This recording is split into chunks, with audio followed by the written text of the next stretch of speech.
What's going on, y'all? Make sure I got this right. What's up? What's up? Binary, I see you in the chat already. My bad. Late start. Late start. Oh, man. All right. So today was a really good day, y'all. As you see, I got a little different view. I want to show this thing off right here. Y'all see this? This was gifted to me from the church that I went and spoke at today. It's amazing, right? Church gave me that. That is a really nice piece of art to go in the office. You know, it brings everything together. It's dope. But you guys, man, let me tell y'all something, man. I don't know what I'm headed into, right? I haven't known. But I'll tell you what I'm ready for. Whatever that is, I don't know what it is. I'm ready for it. I'm ready for it. I have no idea other than I know I like editing. You know, I know I like making content. I know I love people. I love talking to people, but I don't know what that means for the future. And I'm not making any plans for it. I'm just going to keep on doing what it is that I'm doing right now. I see you. I see you. I see you guys in the chat. USA, what's going on? Ma, I see you in the chat. Sharon, Stacy, what's going on? I can tell y'all this though. After today, I realized something. I realized that my voice and my story are more powerful and transformative than anything else. Like using my voice to talk good and to bring people together, to bring unity, it's stronger than anything else I got going. You know what I'm saying? It's stronger than when I come on and talk politics. It's stronger than when I come on and, you know, whatever it is. Sharing my testimony with people has been more impactful than anything else, which is ironic because that's how it all started, y'all. And then talking about others. You know, when I got on that stage today, I talked about my brothers that I was locked up with. I talked about Shane Jenkins. I talked about Scott Fairlamb. Talked about Kelly Meggs. I talked about Ryan Nichols. I talked about Kenny Harrelson. I talked about Tim Hale. I talked about my bros, you know? And it's like noticing the things that other people have gone through and speaking on them things, man, and bringing them to the forefront of people's minds. You know what I'm saying? It's better than just talking about, myself, what Cash has been through, because this is the thing, right? When you talk about what I went through with prison, it's a lot of people going through things with prison, man. There's a lot of people that went through January 6th, and it was really cool to be in front of all these people and talking to them about that. I brought prison reform up, you know, and what it means, and tied it with the Bible, because it's like, that's one of my favorite passages. Forsake not the prisoners, forget not the prisoners. Hebrews chapter 13. And that's what we do, you know, and it's just like, we have to be more conscious about all of these things, man. We got to be more conscious about the pain that people go through, not just in prison, but in life. And it's just how everything just starts piecing together. After today, I've got so many thoughts in my head, so many different things that I'm thinking about, you know, we're moving forward with what it is that I'm doing. And I told the brothers when I was locked up, right?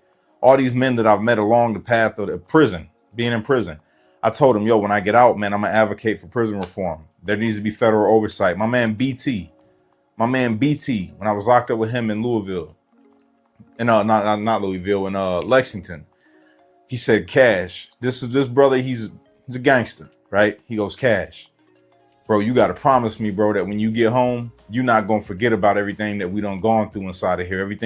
Every single thing that we've experienced, you see what it's like in here. When you get home, you got to promise me that you're going to advocate for prison reform, man, and try to get Trump's ear. This is from an inmate. And then all the other brothers said the same thing. This is before I went to Lexington, before I went to Tucson and Lexington. He told me horror stories about where he was at. All these guys told me horror stories about the places that they've been through. And it's just like, I came home and kind of forgot. Today was like a reminder. Like, you made promises to people that you was locked up with. And now your following's starting to grow again. Now you're getting these opportunities to stand in front of people and bring these things to their mind that most people in the world, right, in America ain't thinking about prison reform. The people that are thinking about prison reform are the people that have somebody that's locked up in prison or somebody that's been through prison. People that ain't never had, they never thought about it. They never have to. You ain't got a reason to. You just think that, oh, they're criminals. They deserve what they got coming. That's that. But it's not true, because there are people that's behind them walls. And I want y'all to hear me when I say this right now, okay? There are people behind them walls, whether they committed a crime or didn't commit the crime and they're innocent, right? But they've transformed their lives in prison. There's people in prison right now that have asked for forgiveness for their sins from God, right?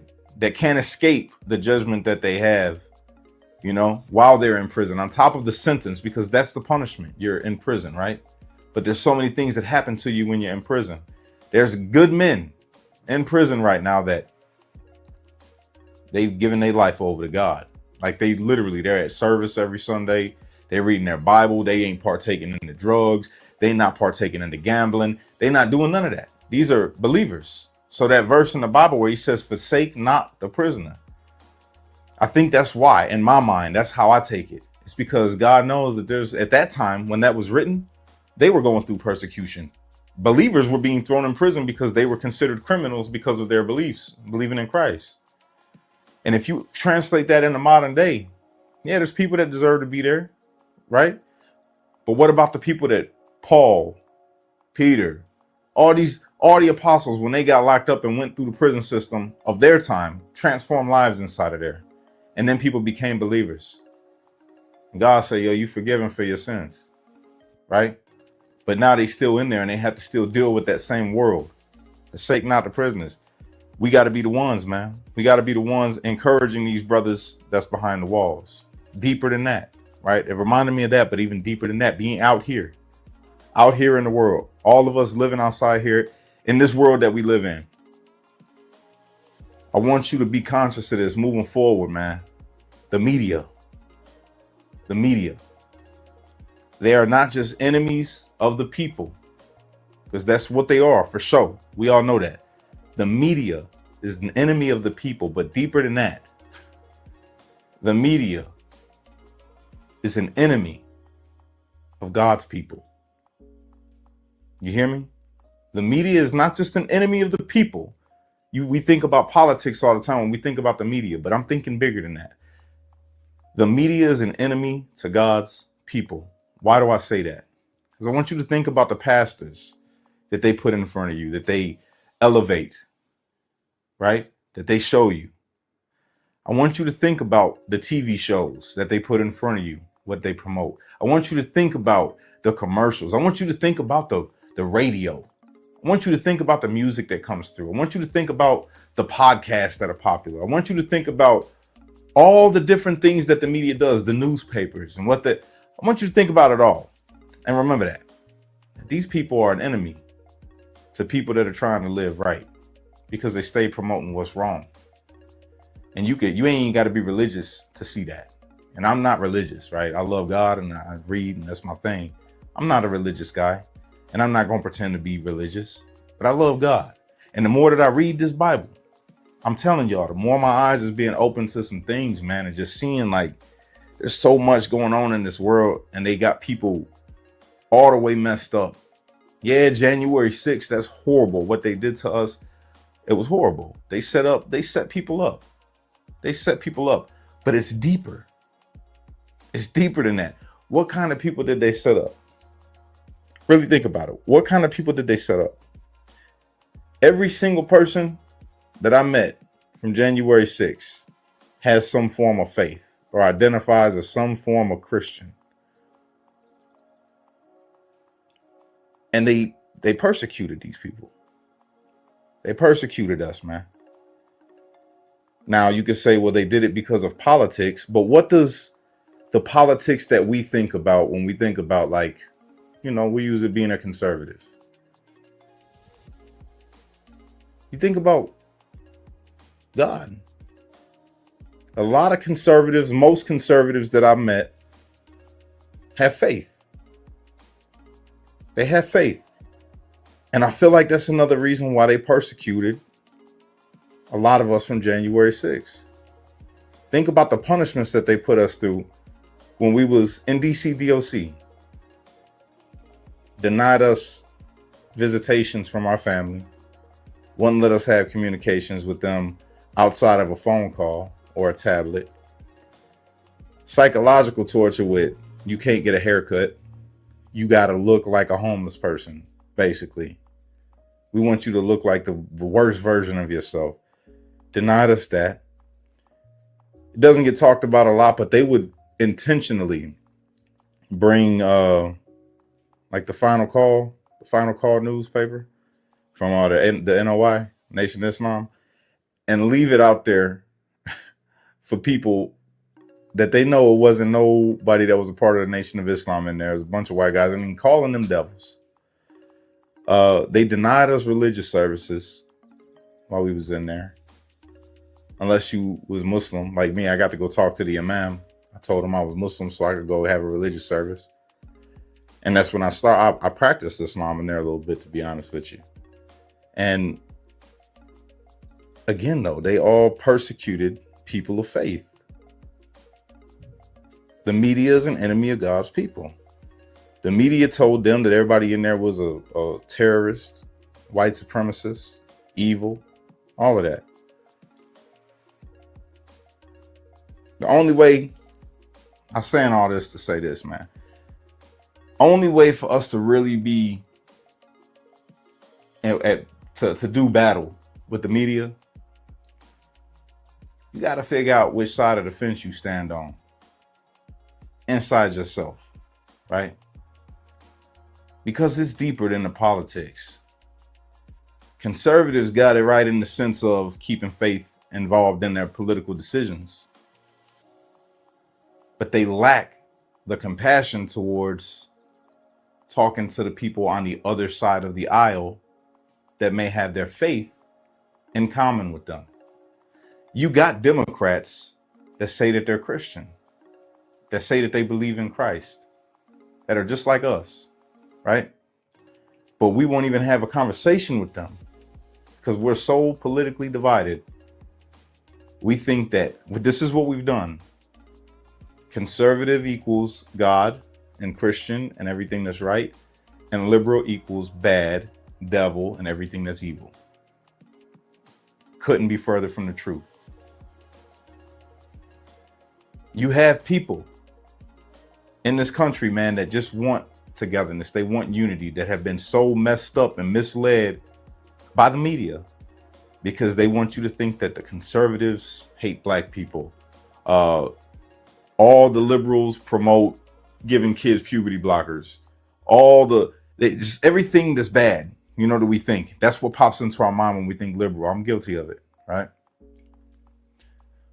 The more I'm reading this Bible, the more that I'm praying, the more that I'm trying to get closer to God, the more I'm understanding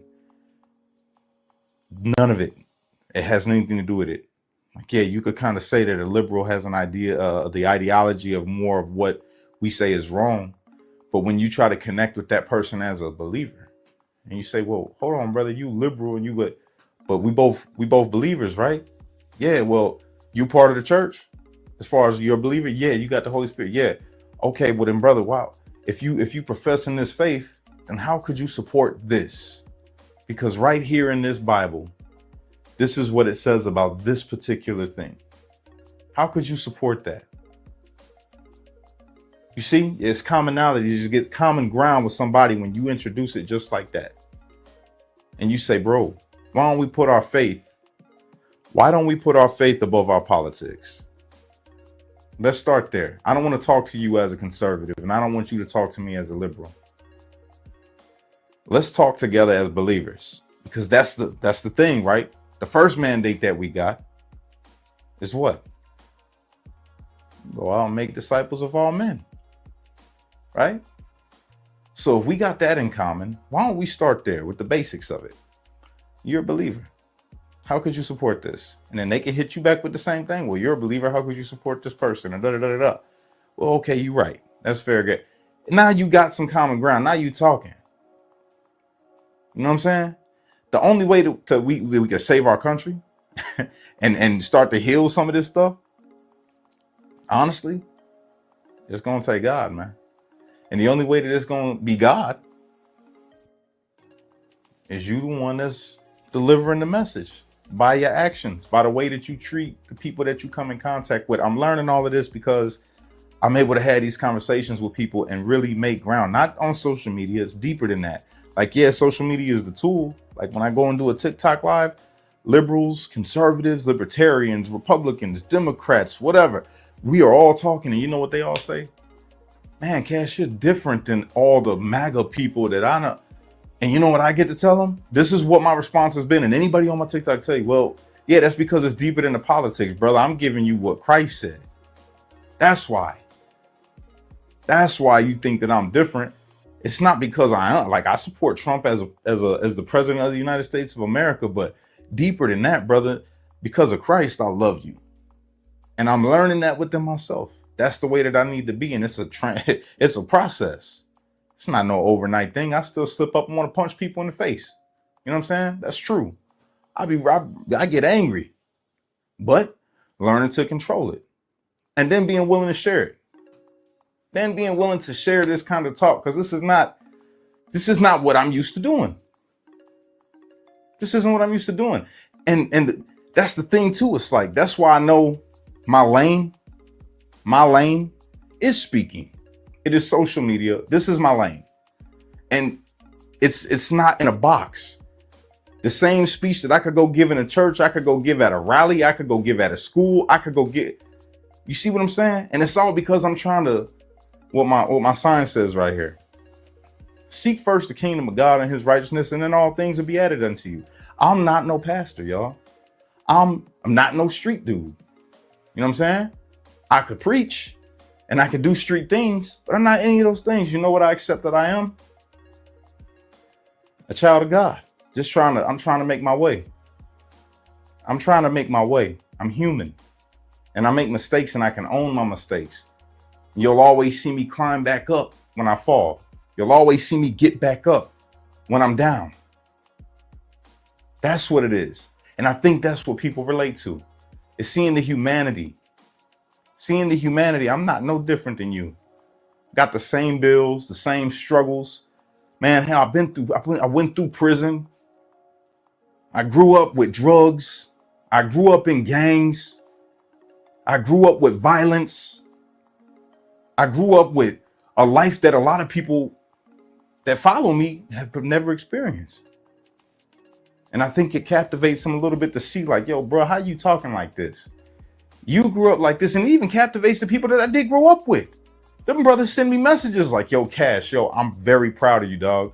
I'm glad to see where you are. Jill the other day sent me a message, man, made me so happy to see, said, man, Cash, I'm so proud of you, knowing where we come from and all the things that we've been through and knowing who you were and seeing what you are right now and who you are right now. I'm proud of you.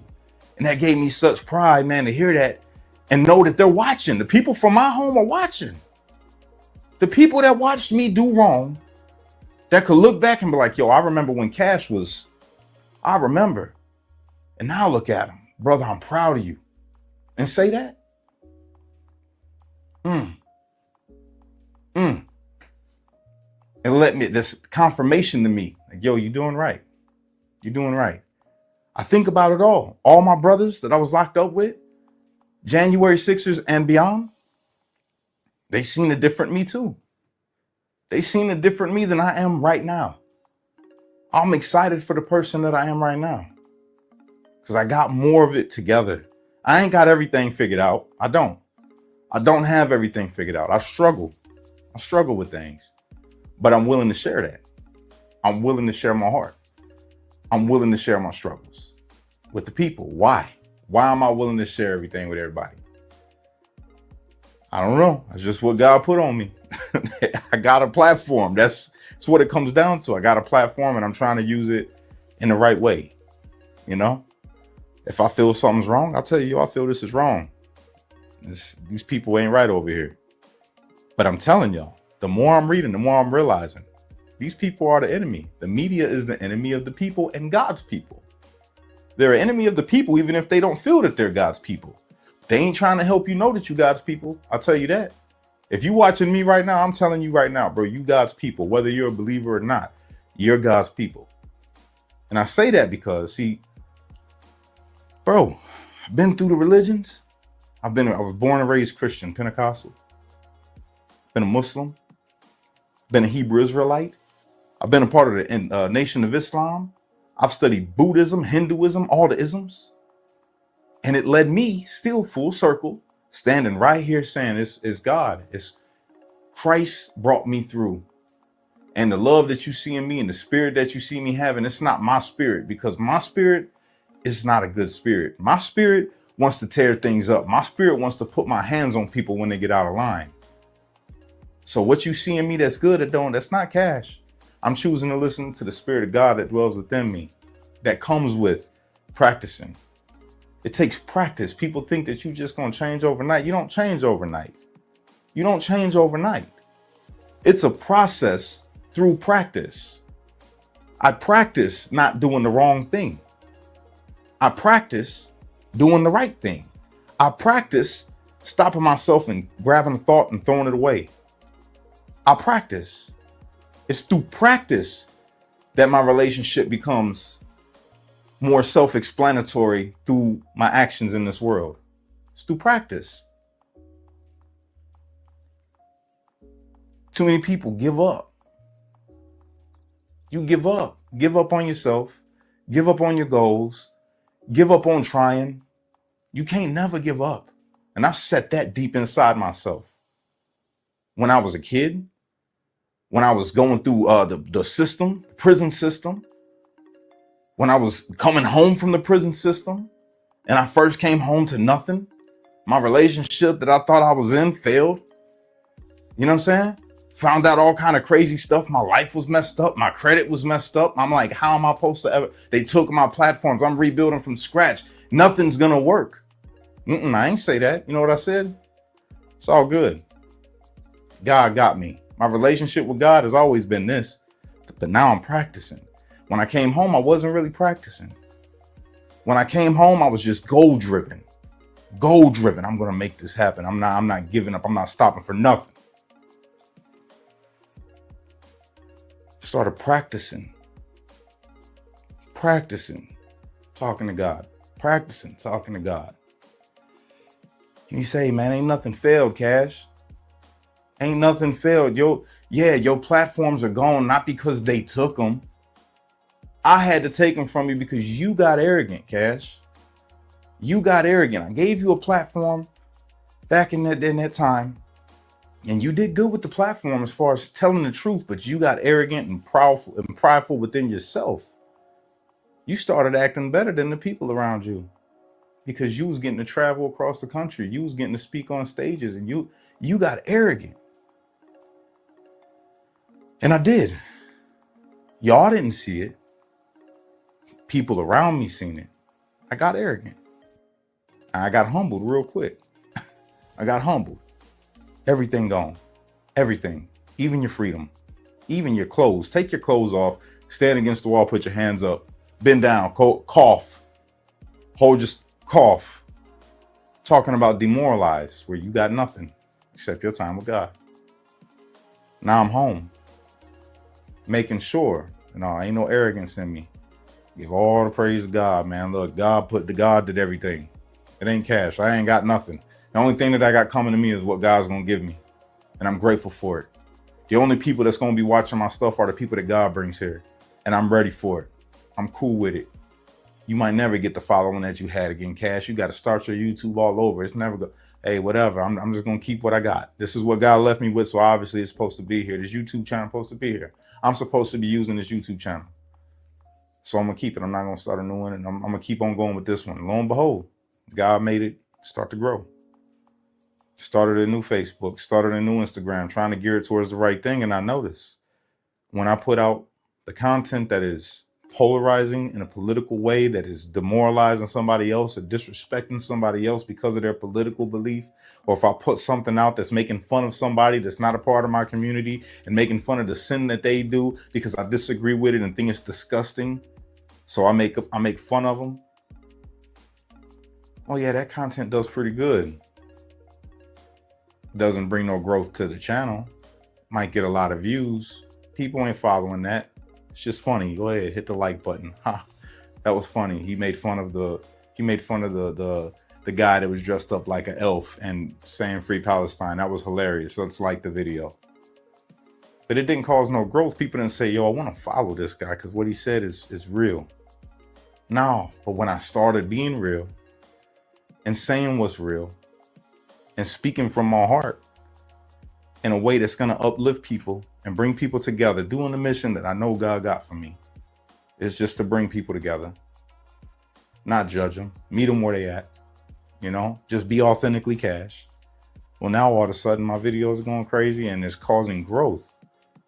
It's causing people to follow in mass simply because I'm seeking first the kingdom of God and his righteousness, not the world's righteousness, not a Republican's righteousness, not the Democrats' righteousness. No, man, I'm seeking his righteousness.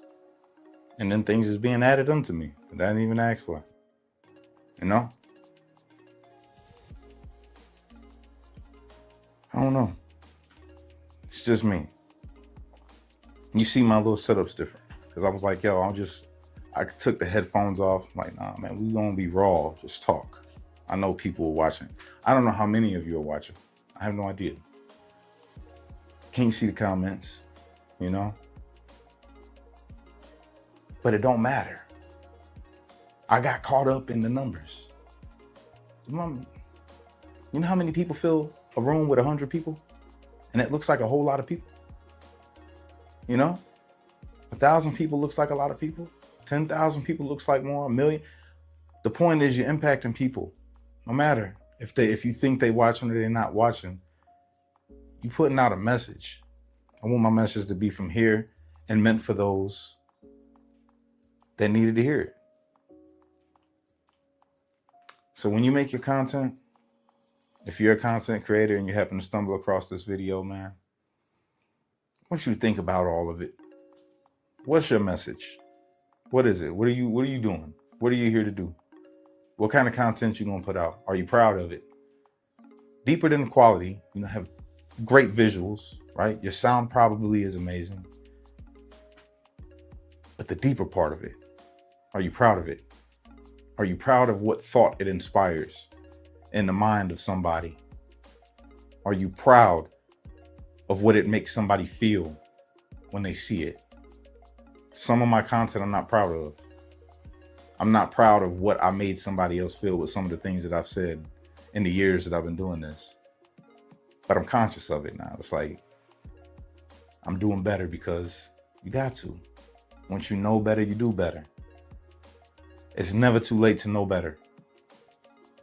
Always stay trying to grow. Always stay trying to be more. Because I promise you this, man. We have goals and we have plans and visions of what we want our life to be. But I promise you, it's when you acknowledge God in all your ways and then you try to implement that into everything that you do, that your plans become small compared to the plans that God has for you. The plans that God had for you are bigger than your wildest dreams. I believe that. I believe that 100%.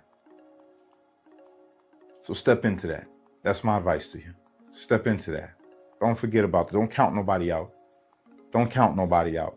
I know people are crazy in this world, right? We got some crazy stuff going on politically, and the things, the ideologies that they put forth, and the things that they try to make normalized in children, the things that they try to make okay that shouldn't be okay. I know.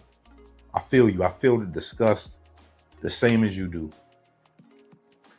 But understand that the people that they're tricking, the people that they're affecting, they're still your brother.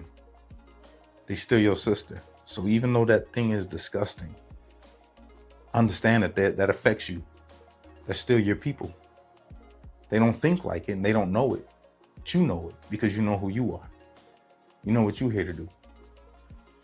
Don't count them out. I said this today when I was on stage, man. That thief that was on the cross next to Jesus, he probably did all kind of wrong to end up on that cross, right? But it was in that very moment that he came in contact with Christ and knew that he didn't deserve to be there, and he felt that sympathy towards him, Christ looked over at him and said, yo, paraphrasing, he didn't say, yo, I don't think Jesus talked like that. But if he did, he would have been like this. Yo, I'm going to tell you the truth, dog. Today, you're going to be with me in paradise, man. All because his heart changed in that moment. That dude felt something that he probably hadn't felt and acknowledged it. And he said it while he's dying too. He felt bad for the dude dying next to him who didn't even know who he was, but it happened to be God in the flesh. And he forgave him in that moment. God could do anything with anybody. He brought me back. And I was bad. He brought me back. God could bring them back. And that's what we should be praying for. That's what we should be working for. Not to tear them down. Not to tear them down because of what they are or who they are. No. The only people that we're supposed to be holding accountable right now in this world is people that are of our faith. If somebody says that they're a believer, well, then we could check them and say, yo, brother, let me talk to you for a second, man. You know, you say you a believer, brother, but you're not acting. Look, you remember what it says right here. And then you show them the letter that was written to believers, the epistles, right? All them books in the New Testament. Those was written to the believers. They didn't write those for people that weren't a part of the faith. In fact, he tells you, Paul said it. I ain't tell y'all to judge the people of the world. Our judgment is for the people inside the house. You don't judge the people outside the house. Let them do them. God's going to work on them. And then when he brings them to us, then we could start to refine them. We forget that and just turn all of our anger and all of our bad talk and all of our condemnation. We turn that towards the people that ain't even a part of the house that we're supposed to be trying to bring them to. They can't understand the judgment that you're putting on them. They don't believe. You're supposed to be showing them the love so that they want to come into the house and feel more of it. You're supposed to be showing them the love of Christ, the light. Let your light shine before men because they're in the darkness, looking for a way out. Even if they don't know they're looking for a way out. But they'll know it by your actions. They'll see it and be like, yo, let me go over here and holler at dude real quick. See what's going on with him. Something different about this dude. Let me go talk to him. How they gonna do that if you shutting them out?